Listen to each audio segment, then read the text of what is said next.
नमस्कार सभी विद्यार्थियों का हार्दिक स्वागत।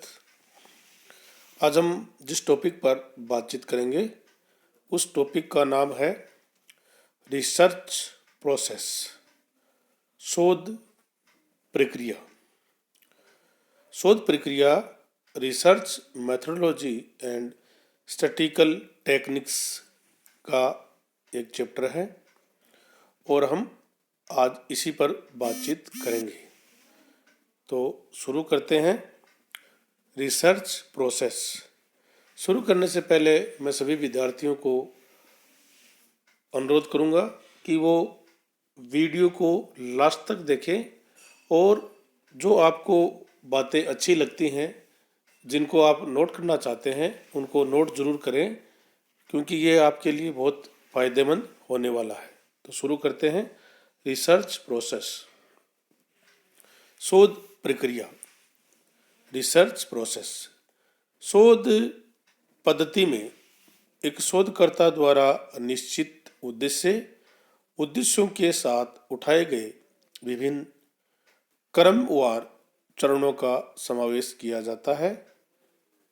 शोध पद्धति में एक शोधकर्ता द्वारा जो निश्चित उद्देश्य निर्धारित किए जाते हैं या निर्धारित उद्देश्यों के साथ जो कदम उठाए जाते हैं, जो स्टेप जो आपके द्वारा संपादित किए जाते हैं, उन सभी का समावेश किया जाता है।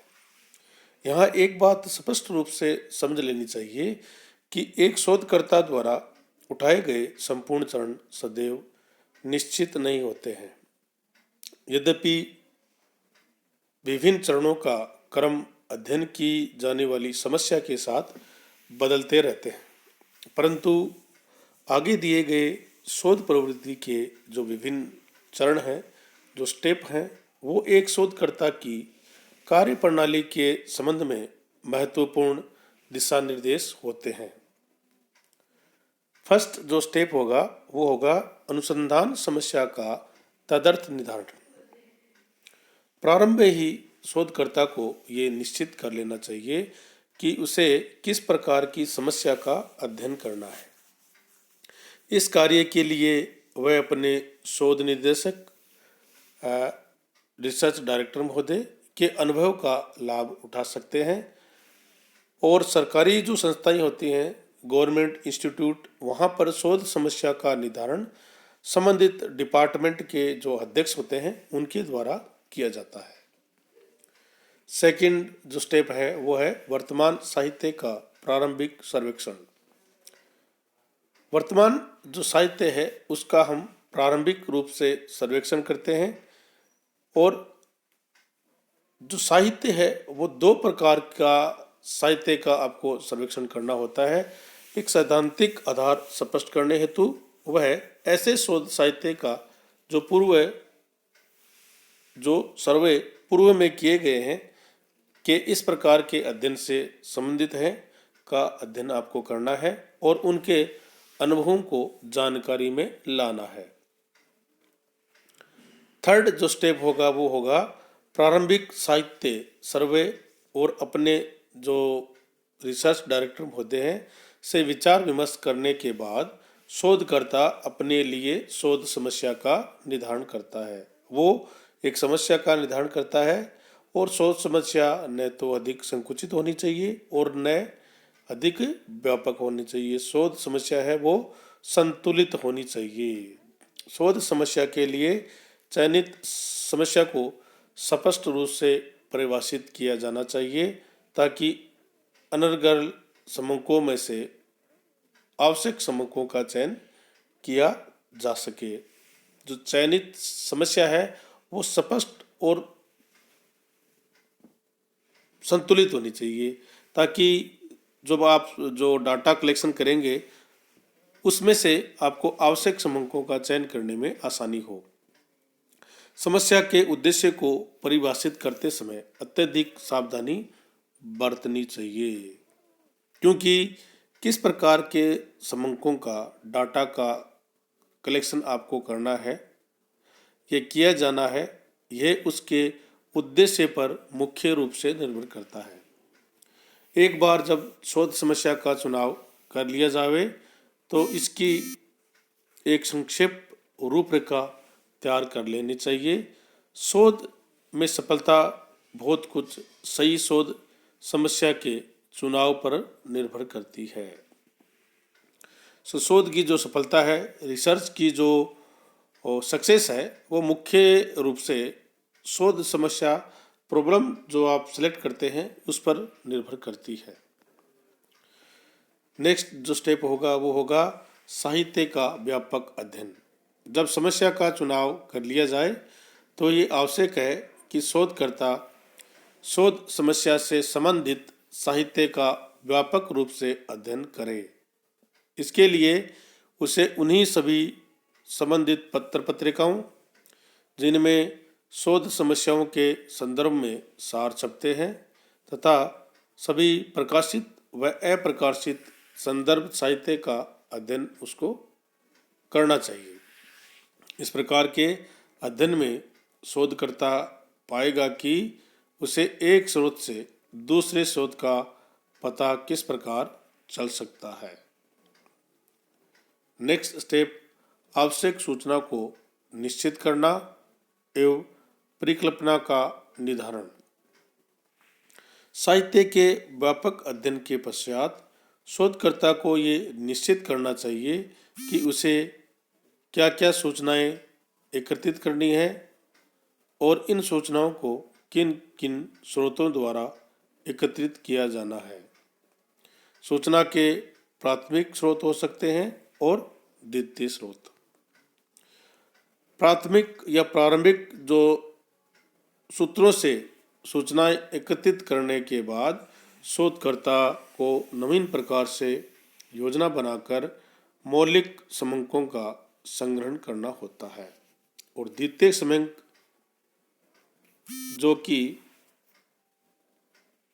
स्तरीयकरण के लिए शोधकर्ता अन्य शोधकर्ताओं, व्यक्तियों अथवा संस्थाओं द्वारा एकत्रित की गई सामग्री व समंकों तथा विभिन्न पत्र पत्रिकाओं में प्रकाशित सूचनाओं का उपयोग कर सकते हैं। समंक एकत्रित करते समय अनुसंधानकर्ता को चाहिए कि जो अनुसंधानकर्ता समस्या के अनुकूल हो, स्वयं में स्पष्ट हो, निश्चित हो, समरूप हो व प्रमाणित हो। अनुसंधानकर्ता को यह भी चाहिए कि वह अपनी शोध समस्या के अनुरूप परिशुद्धता का स्तर भी तय कर ले। वह समंक एकत्रित करते समय उस स्तर को ध्यान में रखकर ही समंक एकत्रित करे। शोध कार्य पर और आगे बढ़ने से पूर्व शोधकर्ता को चाहिए कि वह अपनी शोध समस्या हेतु कार्यकारी परिकल्पना का निर्धारण कर ले। उसको एक परिकल्पना का निर्धारण करना होता है। परिकल्पना अनुसंधानकर्ताओं के लिए एक शक्तिशाली प्रकाश दीपक के समान होती है जो उसे आगे के मार्ग को आलोकित व स्पष्ट करती है। परिकल्पना है वो शोधकर्ता को एक दिशा प्रदान करता है कि एक स्टेप खत्म होने के बाद नेक्स्ट कौन सा स्टेप उसको लेना है। वो एक प्रकाश पुंज के समान उसके लिए सहायता करता है। अनुसंधानकर्ता को ये बात स्पष्ट रूप से समझ लेनी चाहिए कि अनुसंधानकर्ता का उद्देश्य उपलब्ध संबंधों के विश्लेषण के आधार पर उस परिकल्पना की सत्यता की जांच करनी है, न कि एन प्रकरण से उसे सिद्ध करना है। आपको जो हाइपोथेसिस आपने बनाई है उसकी सत्यता की जांच करनी है, आपको उसको एन प्रकरण रूप से सिद्ध नहीं करना है। हाइपोथेसिस स्पष्ट, निश्चित व शोध समस्या से मेल खाती होनी चाहिए। नेक्स्ट जो स्टेप होगा वह अनुसंधान अभिकल्प का निर्धारण। आवश्यक समंकों के निश्चितीकरण व परिकल्पना के निर्धारण के बाद शोधकर्ता अपनी शोध समस्या से संबंधित अभिकल्प का चुनाव करता है। शोध प्रकरण अनुसंधान परियोजना की एक तकनीकी योजना है इसके अंतर्गत उसको कुछ बातों का ध्यान रखना होता है, जिसमें सूचनाएं कहाँ कहाँ व किन किन स्रोतों से एकत्रित करनी है, इसकी जानकारी उसको होनी चाहिए। शोध सहायकों की उपलब्धि व उनकी कार्य क्षमता। जिन स्रोतों से सूचनाएं एकत्रित करनी है, उनसे एकत्रित करने की स्पष्ट व विस्तृत नीति। शोध में लगने वाला समय व लागत। आपको ये पहले से पता होना चाहिए कि आपका जो शोध कार्य है, रिसर्च का जो कार्य है, उसमें कितना समय लगने वाला है और उसकी अनुमानित जो लागत है वो कितनी होगी। इसके साथ साथ जिन स्रोतों से आप सूचनाएं एकत्रित करेंगे, उनमें एकत्रित करने की स्पष्ट और विस्तृत नीति आपके पास होनी चाहिए। नेक्स्ट, निर्देशन विधि का निर्धारण। समग्र अनुसंधान का आधारभूत स्तंभ है। अनुसंधान से प्राप्त निष्कर्षों की शुद्धता व विश्वसनीयता इस बात पर निर्भर करती है कि जन समंकों के आधार पर आपने कंक्लूजन निष्कर्ष निकाले गए हैं वह कितने व्यापक आधार पर लिए गए हैं और उनके संकलन के समय शुद्धता का कितना आपने ध्यान रखा है। समंकों को प्राप्त करने के कुछ नॉर्मल तरीके हैं, जिसमें सहगणना प्रणाली। इसमें अनुसंधान क्षेत्र के अंतर्गत आने वाली प्रत्येक इकाई के बारे में अनुसंधान क्षेत्र की इकाइयों में से कुछ को चुनकर उन चुनी हुई इकाइयों का अध्ययन करके सामान्य निष्कर्ष निकालना। ऐसी समस्त इकाइयों का समूह है या समुच्चय है जिनके बारे में सूचनाएं प्राप्त करनी है, उसे समग्र कहलाता है। वो क्या कहलाता है? समग्र कहलाता है। समग्र का कोई भी एक सदस्य इकाई कहलाता है। सूचनाएं एकत्रित करने हेतु चुना गया समग्र का भाग या समुच्चय नियार्दाश कहलाता है। समंक संकलन एक शोधकर्ता के लिए अपेक्षित समंक अवलोकन या प्रत्याशित आधार पर प्राप्त किए जा सकते हैं। अवलोकन विधि अधिक उपयोगी विधि है क्योंकि ये किसी घटना को उसके अपेक्षित स्वरूप में प्रकट करता है।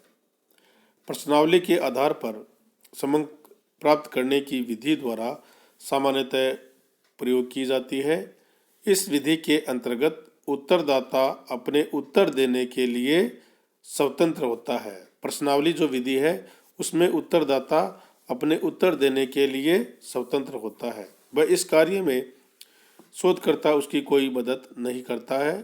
प्रश्नावलियों के स्थान पर अनुसूचियों का भी शोधकर्ता द्वारा प्रयोग किया जाता है। डाटा कलेक्शन के बाद उन डाटाओं का विश्लेषण एनालिसिस आपको करना होता है। समंकों के संकलन के पश्चात उनका वर्गीकरण कर विश्लेषण किया जाता है।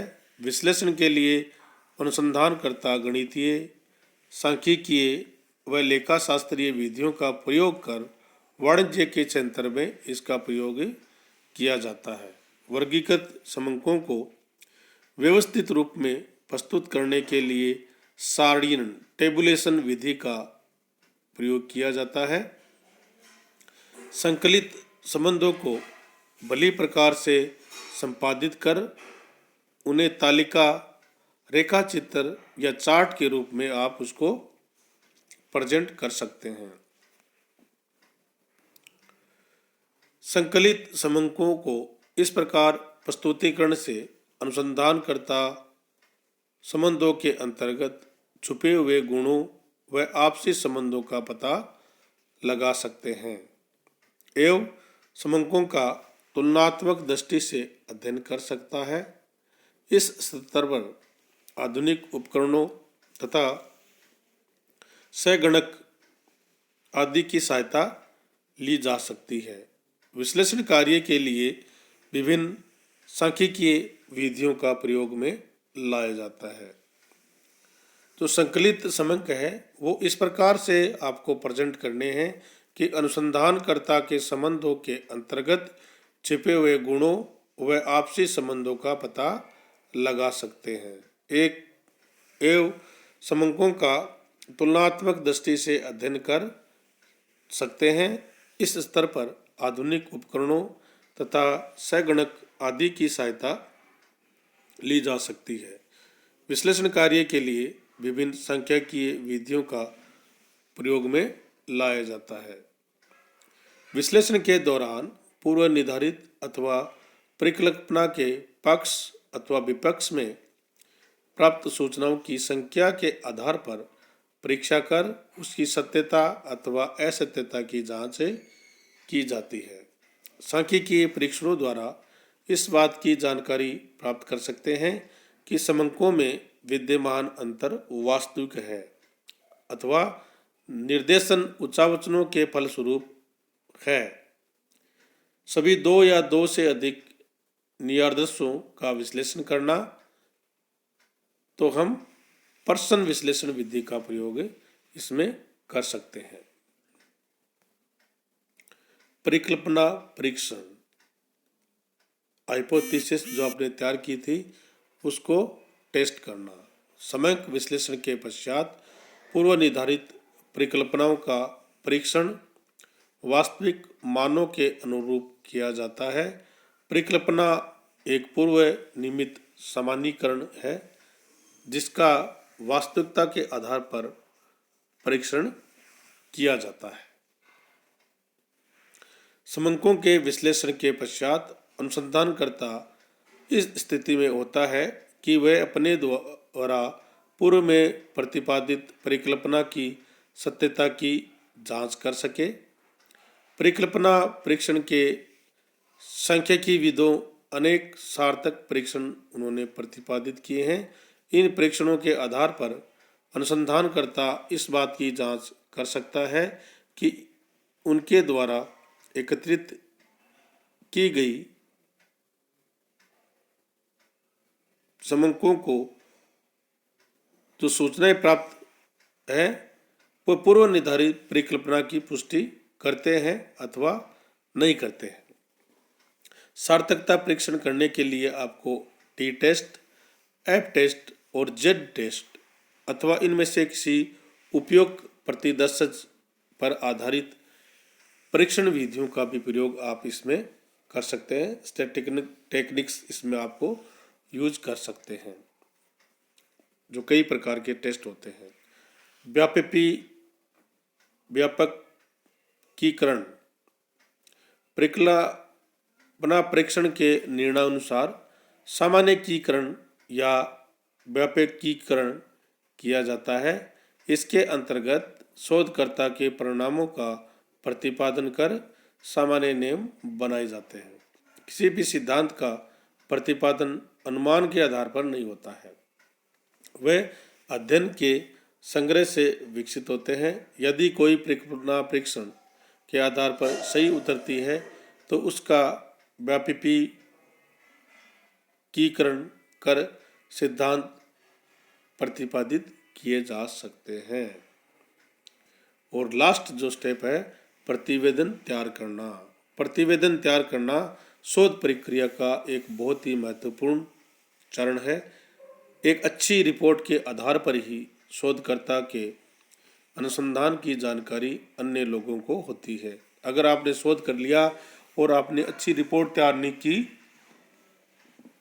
तो उसकी शोध की जानकारी लोगों तक नहीं पहुंचती है। प्रतिवेदन में उन समस्त तत्वों का समावेश होना चाहिए जो शोध के लिए प्रयुक्त हो गए थे। शोध निष्कर्षों का यथास्थान संपूर्ण प्रकटीकरण होना चाहिए। प्रतिवेदन तैयार करने के लिए ग्राफ, चार्ट, सारणियों, मॉडलों का प्रयोग भी किया जा सकता है। यद्यपि प्रतिवेदन लिखने का कार्य सबसे अंतिम कार्य है, पर यह शोध प्रविधि का सबसे महत्वपूर्ण चरण है। प्रतिवेदन उपलब्ध जानकारी को लेखबद्ध करने की प्रविधि है। प्रतिवेदन का मुख्य उद्देश्य अनुसंधानकर्ताओं द्वारा प्राप्त विभिन्न परिणामों में सूचनाओं को क्रमबद्ध, सुव्यवस्थित व सुरुचिपूर्वक तरीके से प्रस्तुत करना होता है। रिपोर्ट आपकी अच्छी है, आपने शोध अच्छा किया है, तो आपको शोध का जो है वो लोगों तक पहुंचाने में आपको बहुत सी सहायता मिल सकती है। इसलिए रिपोर्ट जो आप लिख रहे हैं वो बहुत व्यवस्थित होनी चाहिए। डॉक्यूमेंट है वो आपके ग्राफ्स के माध्यम से, चार्ट्स के माध्यम से और सारणियों या मॉडलों के माध्यम से भी आप इसको और बेहतर बना सकते हैं। इस प्रकार से हम एक शोध, एक निष्कर्ष, एक रिसर्च को कंप्लीट कर सकते हैं। आप सभी विद्यार्थियों का बहुत बहुत धन्यवाद। Thank you very much.